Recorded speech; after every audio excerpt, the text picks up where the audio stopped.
Hello there, Ekorhi-Robinson here with you again. Yep. So, welcome back. We've looked at why stories not to tell, how you should allow your imaginations run wild to be a better and more effective storyteller. And then quickly now, we'll look at feelings, how feelings play a role in telling stories. Now, when you're telling stories, you want to be able to create a feeling in your ideal audience. Either you want them to feel empathy, you want them to feel remorseful, you want them to feel inspired, you want them to feel challenged, you want them to feel encouraged, you want them to feel motivated, you want them to feel excited, you want them to feel happy, you want them to laugh, or you want them to cry, or you want them to just be angry with the status quo. Whatever feelings you want to elicit in your ideal audience through your stories, you must be able to feel it as well. I have noticed that for me, when I write an article and then I read it over again, if I can't feel the emotions myself, I don't put it out there, because I know if I'm not connecting with that content, nobody out there will connect with it as well. If at all, it might not really have the impact I want it to have. And so I'll revisit, check my words again, check my tonations, check my paragraphing, check my scene constructions, like, what did I say before what? Was I supposed to say this before I said that?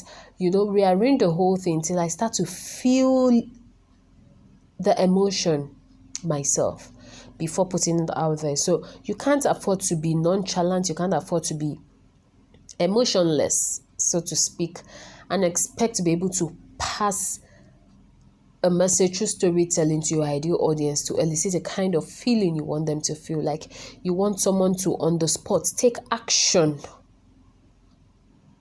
on your CTA, like on your call to action in your content.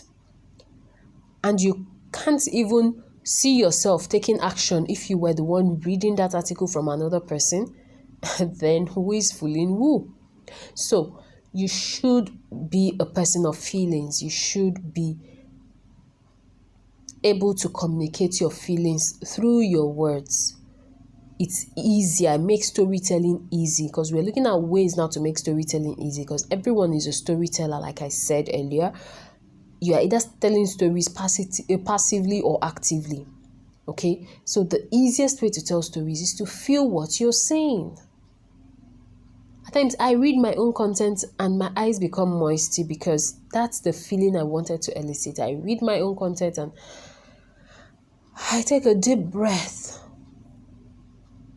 and then I know someone out there also feels it. Okay, so you must be able to feel as well. Allow yourself feel the same emotions you want your ideal audience to feel. Another way to tell stories the easy way is to improve on your vocabulary.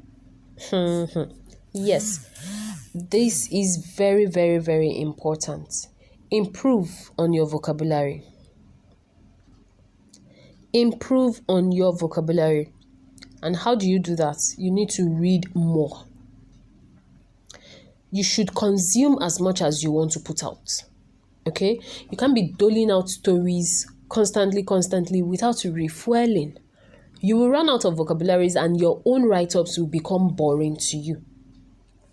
So be open to reading other people's stories, be open to reading articles, newspapers, headlines, billboards, promos, interviews, biographies. Do not limit yourself. You may not necessarily be reading for the information in there because you want to put it to use or something. No, but you are reading to improve your vocabulary, to improve your choice of words, to improve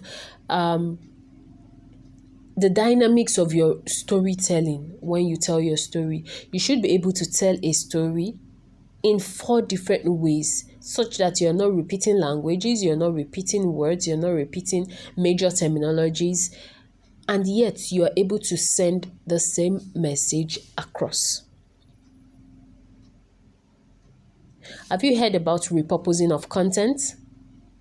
That's where vocabulary also plays a major role.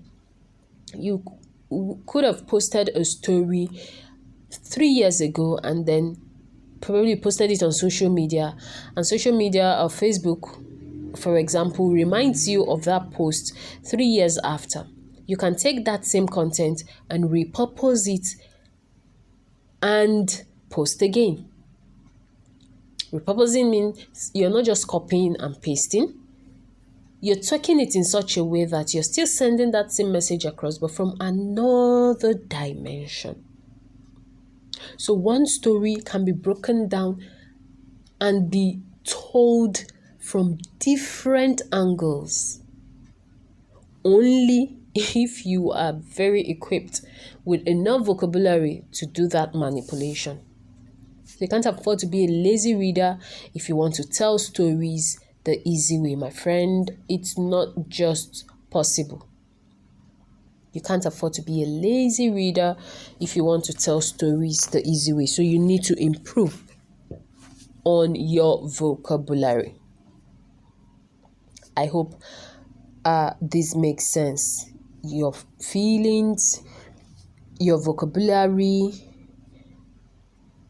your imaginations, they all help you become a better storyteller, a more effective storyteller, and gives you the go-ahead to tell stories easily and seamlessly.